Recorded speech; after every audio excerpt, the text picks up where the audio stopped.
them into chaos. So we are headed to Dragonshire. Was banned in our first series, but will be our first map here. And Miracle choosing the map here in L5 will take the first man, first pick. Even though they lost 3 straight, I don't think that means that they're a weak team, especially when we had Dami on the key player. His Dehaka and Sonya especially was basically carrying the team from falling apart, and I think he will do the same. He's not the problem. If the entire team comes along with Dami, with the rotational work a little more, if they go around the map, be a little safer when they make those rotations, because oftentimes the opponents were trying to get those picks when they were rotating around. So if Miracles if they had some practice, if they know their mistakes, if they do not do the same, make the same mistakes tonight, I think they have an okay chance against L5.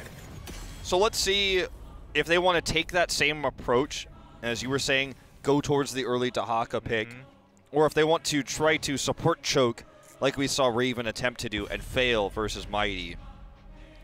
Those are the only styles we've seen so far in this new patch.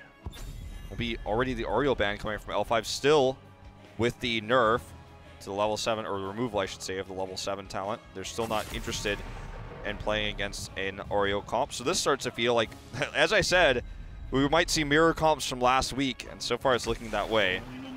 Tassadar first pick. Wow, this could be last week's meta. Did someone forget to flip the patch switch? Well, let's see. We are indeed on the new patch, on the balanced one. Tassadar, for the flex pick, L5 is already handling this pretty well. With Genji banned on the other side, Miracle now they will choose. Vala is available, but with Auriel gone, Tassadar gone, very low chance right now. So how do you want to start this draft? Maybe the old way, yeah, the old way is Uther Greymane, right? That's the way we would have seen it last week. But we would also sometimes see the denial pick on Vala in a situation like this. With Auriel already banned though, and the nerfs to Uther's healing, I don't think you want to grab the Vala. I think you probably just want to Uther Greymane to be safe. If you're grabbing Garrosh, you're expecting something deeper. Dehaka is the wild card. And they will go for the Vala. Risky choice. We'll grab it with Rhaegar. So going down that support choke path that we saw Raven going down in the previous series. And also, I think they're thinking about the camp controls. Just like we saw from Raven, I think this Vala can be just Q Vala along with Rhaegar, just controlling over the ramp, over the camp controls. And having the 3 rest with solid tanks and DPS like Greymane, as you mentioned, can complete an okay balanced comp. So but what is L5 thinking here? That's a good question. The cool thing about Vala is, and the Rhaegar, is you just destroy the bot lane. You have strong sustain, you have good wave clear, you have very fast camp timings, like you were talking about, to grab those siege giants. And so L5 needs to have some way to respond to that right now, and it looks like Lunara is going to be the way. ETC as well makes it difficult to push hard in the bot lane with Vala, because ETC is constantly threatening you. So no Auriel with the Lunara, and L5 was so reluctant to run the Lunara back in the Eastern Clash. It's only the Vala we saw from them with the Trinity, and kind of a weird, in terms of Korean meta, shift here. I think the CTC pick is not just for their own rotation for possibly stage dive later on. It's also to threat Dami's Illidan coming out later on. That could also be somewhat powerful when they dive in, because they also have Rhaegar. So having ETC as a defensive tool with those power slide with soft counter to against all the Illidan on the other side. So L5 with that third pick, I think they locked in and said there's no way that you're gonna pick Illidan. Maybe you just have to ban it, because if not, we'll take it. Say thanks. Strong possibility. They'll go for the Sonya instead for similar reasons. And now I wonder if L5 will ban the Illidan. I don't think that's necessarily required, but if you do leave the Illidan open, it opens up an opportunity for Miracle to take Tyrael Illidan, and that's very strong, obviously, with the Vala as well. What L5 really wants, now that they have this sort of answer to the bot lane and they have a strong ETC to disrupt it, is a strong solo laner to kind of win out the lanes. So the question is really, what is that going to be? I think that's why the Sonya is banning for Miracle. Miracle is able to identify that very quickly as, okay, solo laners are what L5's next approach is going to be. And Malthael is still available, right? That's one thing that we could definitely see. Chen is also still available. Could be quite strong against the Vala comp. Or if they want to go in for the team fight, they can also bring Dehaka top lane, having ETC just rotating up and down, along with another support to just finish it up. I think this one also, we may actually see another Stukov coming in. The silence when you have the Dragon Knight really works well against the siege on the other side. So let's follow a little more along with what MVP Miracle, how they respond to this. Because Judy's favorite used to be Stitches map. With that gone, I think he's been... There's also a really good ETC as well in the past. Not that I was necessarily going to pick it here. Arthas is a possibility, but feels kind of weak against Lunara in terms of the poke. It will struggle in the bottom lane. I don't know if Miracle really has a plan here. It's such a rare case to face off against Lunara ETC from L5 of all teams. They're going to take Malthael for their solo laner. This limits, again, the solo laners that L5 can grab with this now. And now, basically, no matter what L5 picks, they will lose the solo lane. So even though Miracle is going to struggle a little bit against the ETC in the bot lane, they have Muradin who can help against that, and they have Malthael, so that at least the top lane is going to be in their favor. I'm looking for rotations. Let's see. It's not easy, but you win lane with Zagara sometimes. And are you thinking we're going to see Zagara here? Not today. I'm just throwing that out there. We've seen a lot more back in China, but not these days, either in China also. I would love to see Zagara coming out. Let's see. You think L5's going to run the Zagara? Possibly. Okay, I mean, I should clarify the question. Say, like, you think if one of them will run it, it'll be L5? I don't think we're going to see it. No. Yep. Leoric, Uther, Leoric, so strong. Luther, Lugaru. Anyone ever play that game? It's a pretty weird game. I liked it a lot, though. Leoric, Uther will be the follow-up. So Lunara, Uther, Tastar is something that you saw a lot from the Western teams, especially Fnatic, and it kind of dominated the Western Clash. So this style of protecting Lunara and just kind of having this insanely strong frontline with ETC. Uther also pretty strong frontliner. Leoric, good mobility, is going to be the name of the game. Leoric versus Malthael will be kind of an interesting one. We've seen that matchup go both ways. Just really depends on the hope drains, how well they hit. Well, I guess it makes sense. No one can escape death, but he's dead already, so... Sure.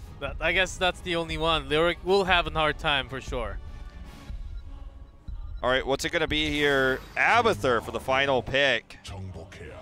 What a strange final pick. It's going to be...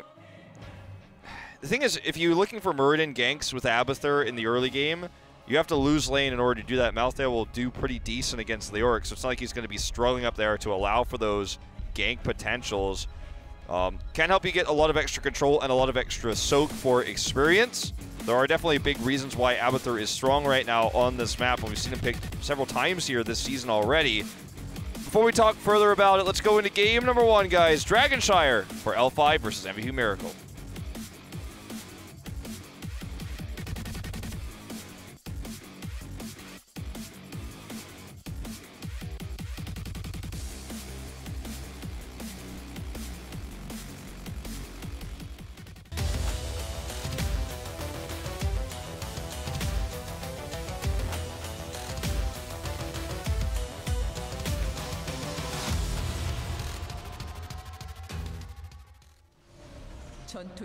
Blue side is L5. Hooligan on ETC SC, on Lunara Junga, on Leoric SDE, on Tastar, and Swoi on Uther.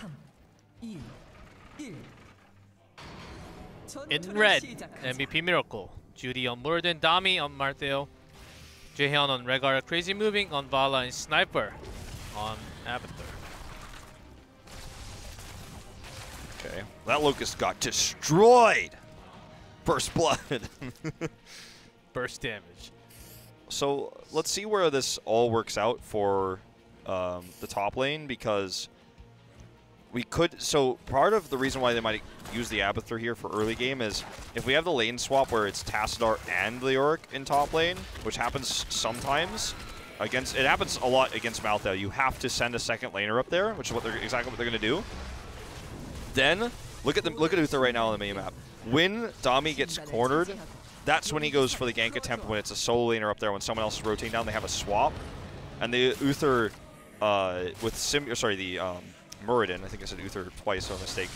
The Muradin with the symbiote will be very, very strong in those moments when the lane is pushed like that. Vision control of those moves are very important. It's a strategy that's as old as time against solo laners on this map. Thing is the range. Lunara versus Vala. Lunara wins the range, so oftentimes you can get to quicker damage, more damage coming out, burst damage also. Yeah, I mean, it's the pick that they needed to win the bot lane, like we were talking about. It's so strong here. It's dominating for them now. They even get the channel off. Mid lane will be somewhat pressured here now, as Hooligans trying to come over just to make sure they soak the wave. This should give enough opportunities in just a moment for Dami to retake the top shrine. In fact, is actually kind of baiting this right now. We'll try to take the trade here against Jungha. Drain Hope should connect 100% here, though, regardless. But look at this. They get the Unleash. No one was here to contest. And Dami thought, okay, I got this, guys. I will be able to take the shrine away, but it's not the case. So a very fast Dragon Knight here now for L5. Miracle has lots of melee, so that's a big problem when L5. I think looking at L5, HGC can harass and just slide out. Tassadar can do storms. Uther also has beam. Leoric can go in and die. Lunara can do range damage. Compare that to Miracle. And Vala is going to that Q build. Other than those Qs, there are not many tools for them to harass, actually, to cancel all those channeling. That will be a big problem coming in when they have to stop those Dragon Lights, as you can see here. That's true. They don't really have that much range. You know, Malthael would have been the best one, but obviously he was trying to take it in the top lane and failed to do so. We do have to mention, you and I were talking about this earlier today, that the Dragon Knight has been buffed a few patches ago. It was just not mentioned in the patch notes. It wasn't mentioned in the patch notes, but they did add it. But anyways, the Dragon Knight does more damage, and the fire burns more, so it is basically, it's faster scaling. It does do a lot more, so in the past, a 2-minute Dragon Knight would have never been able to do what this one did. But even still, in this patch now, it's a great lead for L5. Normally, be like, okay, 2-minute Dragon Knight, not the end of the world. But in this case, it could spell the end of the world if things continue to go as we've seen so far. But the Royal Focus build here for Leoric again with the block at level 1. Very popular right now, actually. See if that continues to be the go-to. A lot of debate about that right now.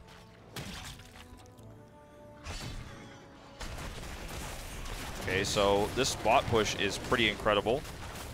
And MVU Miracle is going to have their own Siege Giants and will finally push it away. Some decent damage done. Because of the Abathur pick, the experience lead is actually not that high for L5. Remember, they have a nice structural lead.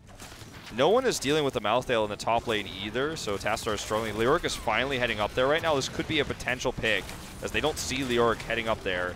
Baiting him right now. Dami is in trouble. Yeah, this might actually be a kill. Needs the slow. Already used it. Will you get another one? Gonna go for the chase. There's the slow. Shield, but the storm kicks in. Last damage, and that's the first kill going to L5. Just no vision awareness of where Leoric was on the map. And that is going to cost you big time when you're pushing that hard.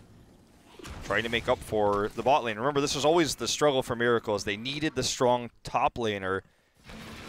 And when they had it, when they made this happen, they were the ones who got ganked. We talked about how maybe with the Tassadar Leoric together, it would be the gank attempts onto those heroes when the lane was pushed.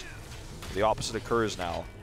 I think Dami was a little pressured, actually, to push all in, because they were not really achieving too much in the bot lane, saying, okay, if the bot is not really working too well, then I have to push the top at least, because we're getting so far back pushed, especially since the first Dragon Knight going to L5. Of course, that costed him big, really neglecting the possible damage coming out from Tastar and Leoric.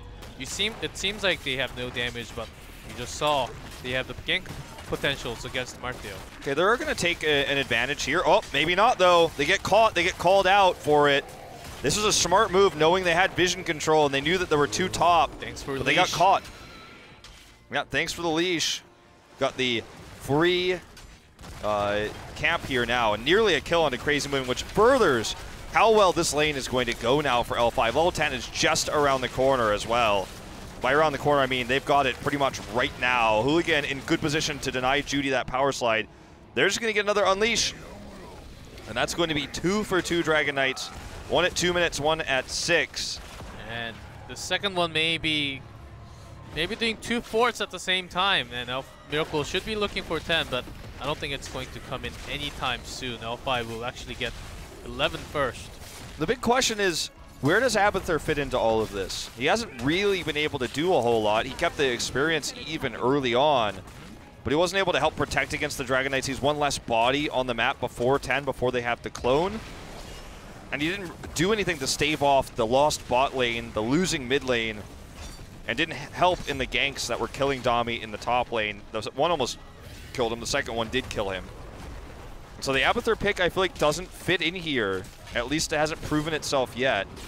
Now post 10 it will be a lot easier, but it's just been a rough time. Now this top lane is even being soaked now. Well, let's see how well the clone turns things around.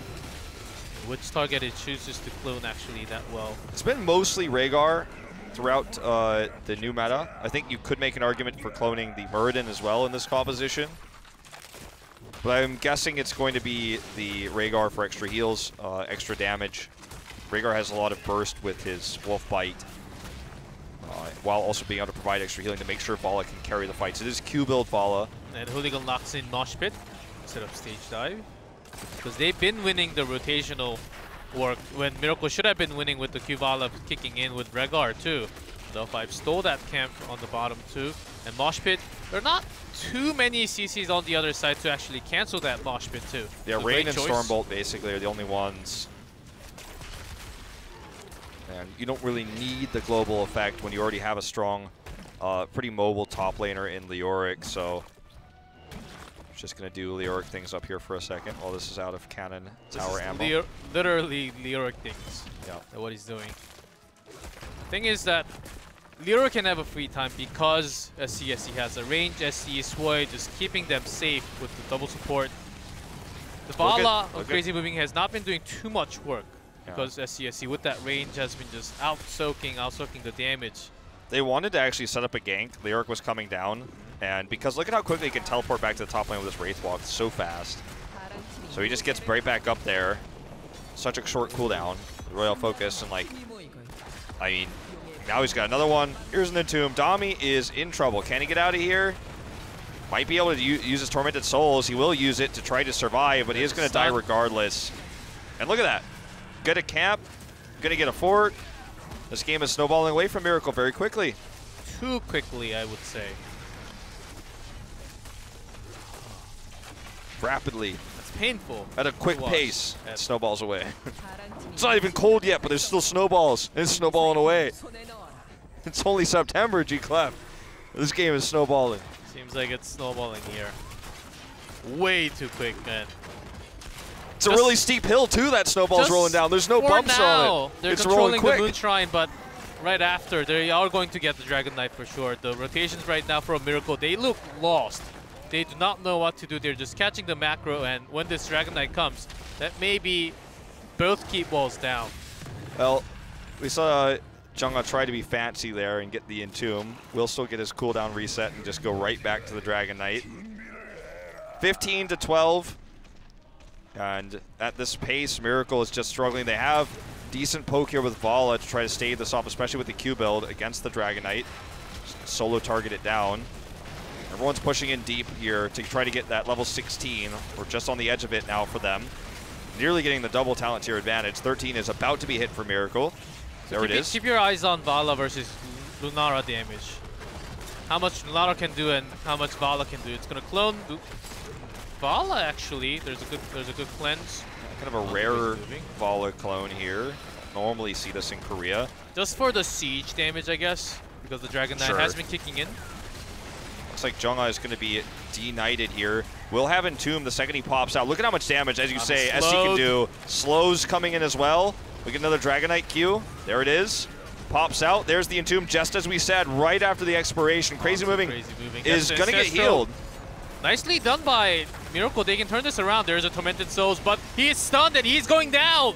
Okay, he is down. Mosh Pit is real here as well. It's going to be the Mosh Pit kill onto Crazy Moving. Judy now isolated away. Hooligan gets very low here, but Jaehyun can just not finish him off. SC wants more. They're just going to actually start sieging this up, looking for more damage. The Sentry Cannon Tower is out of ammo. It's just the keep that is under fire here. It's being tanked by Hooligan. And that looks like it will be the first keep of the game going down here at 11 minutes. Could be one of our faster Dragon Knight games here, as it just looks like it has fallen away from Miracle. And, I mean, Lunara is just doing incredible damage. Never touched. There's no backline threat for Miracle. Yep. Do they have a Genji? No. They have a mobile hero that can get in the backline? No. Their best bet is a Muradin who could dive in and then get burned down by Leoric, who then will be, stunned by an ETC, has no escapes. Perhaps that was the idea behind the Abathur pick, was to empower Muradin, but it just has not happened.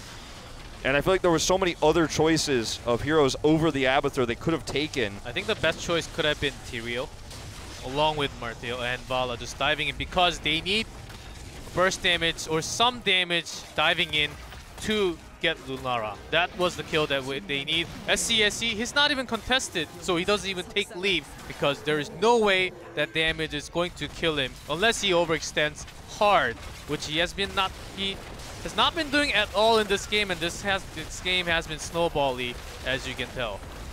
All right, trying to get down this wall here is MVP Miracle to get experience back. They fail to get either cannon towers. Look at the damage. Look at that split spear. There's no threat. Yeah, no one's afraid. Meanwhile, literally, Leoric doing Leoric things, as we were joking about earlier.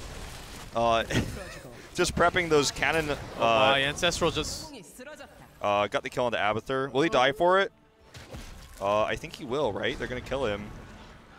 Is he going to die? I think he has walk available very soon.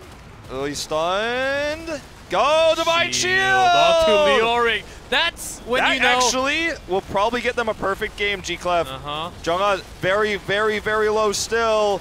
Is getting burst healed. He's getting those heals. And Dami dies. And he wants the chase. Going in. This may be a perfect game, as you said. What a crazy save.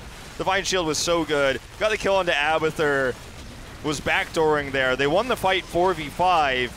Abathur gained nothing this game. I suppose you could argue that Jungha didn't get any trait value this game either. 0 deaths. Yeah, that's right. They didn't get a single structure, not even the wall, and that is going to be game over. 7 kills to 0. Our first perfect game of the night and of the week here goes to L5. Not just the kill score. That They game didn't kill was any structures. literally perfect game.